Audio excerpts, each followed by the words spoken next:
We are looking at the law of sines, okay? And we did a little bit of reading, and in our reading we found the law of sines. Oh, where is my reading? Oh, it's right here. We did the law of sines, and we also did an area for it, okay? So fortunately for you guys, because I'm such a nice guy, I wrote the formula down for you. Here it is. Area of a triangle is 1/2 adjacent 1 times adjacent 2 times the sine of the angle. Adjacent 1, adjacent 2 doesn't matter. It does not matter. You can have just this one and this one, okay? Doesn't matter which one you call adjacent 1, adjacent 2. So let's look at example 1. Find the area. So to use this formula, always start with the angle, right? So if I start with a 100-degree angle, that makes the 12 one of the adjacents and the 8 the other adjacent, right?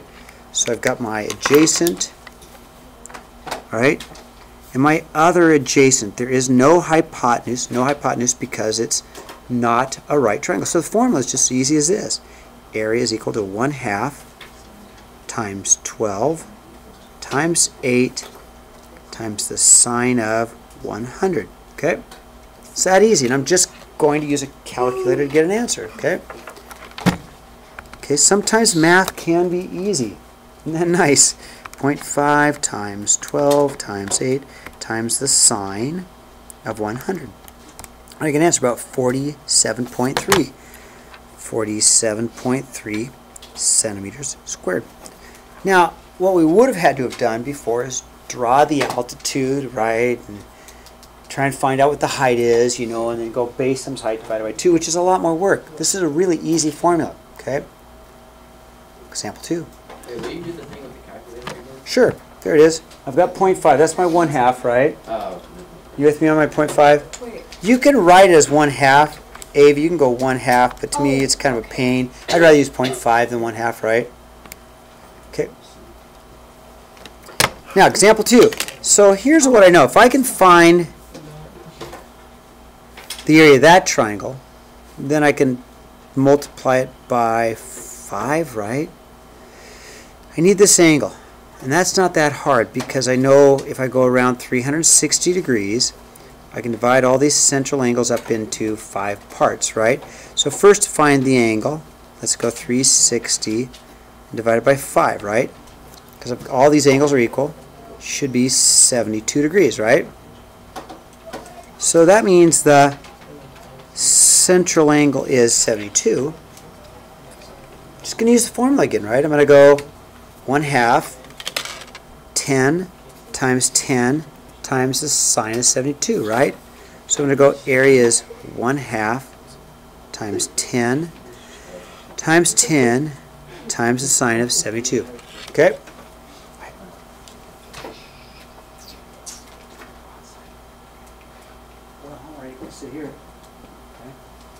So let's go ahead and answer is going to be 0.5 times 10 times 10 times the sine of 72, about 47.55, but that's not the answer yet, 47.55, because that's just one of the triangles, right? This is one of the triangles.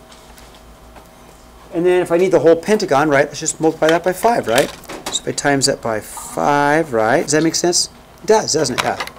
So go ahead and multiply that by 5, and I get a 237.76 centimeters squared, right? How am I doing? That's easy. Okay, now, law of sines. Sass, I remember this. Oh God, no. Okay, law of sines. So, with the law of sines, what we need is this. Actually, you can cross out the sass, because that's coming tomorrow. I don't know why I put that on there. It's coming tomorrow. Tomorrow. Cross out the sass. So, do you have, first question, okay, question mark, pair of opposites. What does that mean? What does that mean? Do you have an angle and its opposite side? Do you have an angle? And you do. You have an angle, its opposite sides, right? So if you have an angle and its pair, if you have opposites, you can use the law of sines, okay? So it says opposite 1, that'd be 5, right? That's my opposite side, so I'm just going to write 5 over sine of theta 1, that's sine of 38. So we put my opposites together. You put your opposites. So I'm going to just go sine of 38. So I'm just going to go 5 over the sine of 38. Opposite, right? Equals opposite 2. Now, I'm going to have to find little d. I'm going to have to find little d because I've got its angle, right? But I don't have its opposite side. So that's going to equal little d over the sine of 74. And I'll back up and I'll explain, okay? Okay, now it all comes down to this, okay? It comes down to right here, okay? Opposites, you see the opposites? So opposites, you see that? See the opposites here? So they should be able to set up a pair of opposites here. So I go ahead and set up opposite 1, which is the 5, that's the side, over the sine of the angle, equals the other opposite, that's this one, over the sine of this angle. Okay, now if I'm going to solve for d, all I'm going to do is multiply it. All I'm going to do is I'm going to multiply this right up there, okay? I'm just going to cross multiply. So I'm going to go 5 times the sine of 74 over the sine of 38 is what d is. And I'm just going to use my calculator, right? So I cross multiply. I just brought this sine of 74, put it right there, okay? Just brought it, put it there. So it's 5 times sine of 74 for sine of 38. I'm just going to go and get my answer. Okay, pretty easy. In fact, it seems a lot easier than that even, doesn't it? Yeah. So, clear. Let's go ahead and do that. Clear, clear, clear. I'm just going to go 5 times the sine of 74 divided by the sine of 38. And I get an answer of about 7.8, okay? Okay. So if d is 7.8, great. Now, little e. To find little e, that's an e. Okay, so normally we just go, okay, normally I'd go, okay, a squared plus b squared equals c squared, right? But you can't. You cannot use Pythagorean's theorem. This is not a right triangle. So what are we going to do? We're going to use the opposites again. But before we do that, we need to find angle e, okay? We've got to find angle e. How do you get angle e? How do you get angle e? How do you get angle e? How about 180 minus those two? Does that make sense, right? So angle e, let's go. Angle e is going to equal 180 minus those two, 38 plus 74, right? I know what that is. Go clear, 180 minus parentheses, 38 plus 74. Okay, angle e is 68, okay?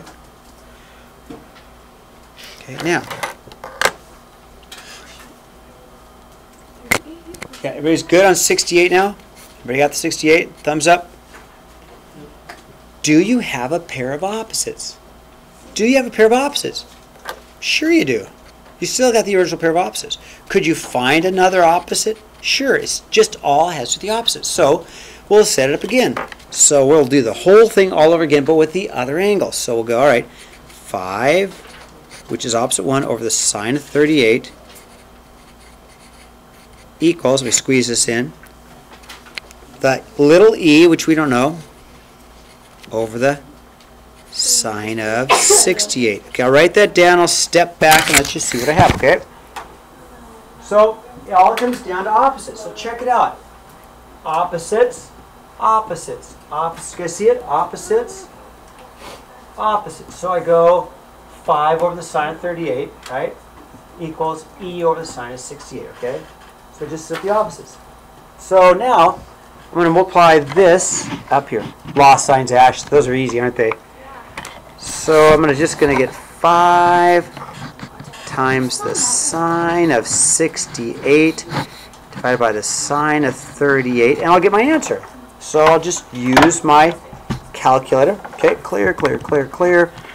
5 times the sine of 68 divided by the sine of 38. And I get about 7.5. Way over by the middle school. Yeah.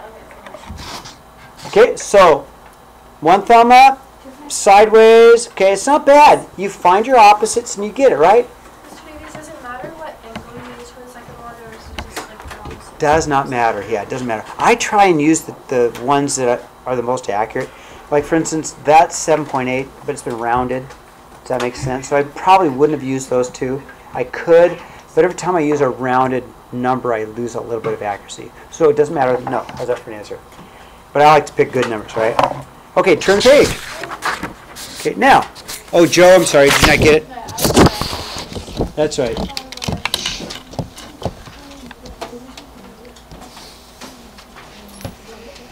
Almost done. As soon as Joe's ready. Okay, now. Sarah, I wrote the exact same formula, but I wrote it upside, didn't I? It's the exact same formula.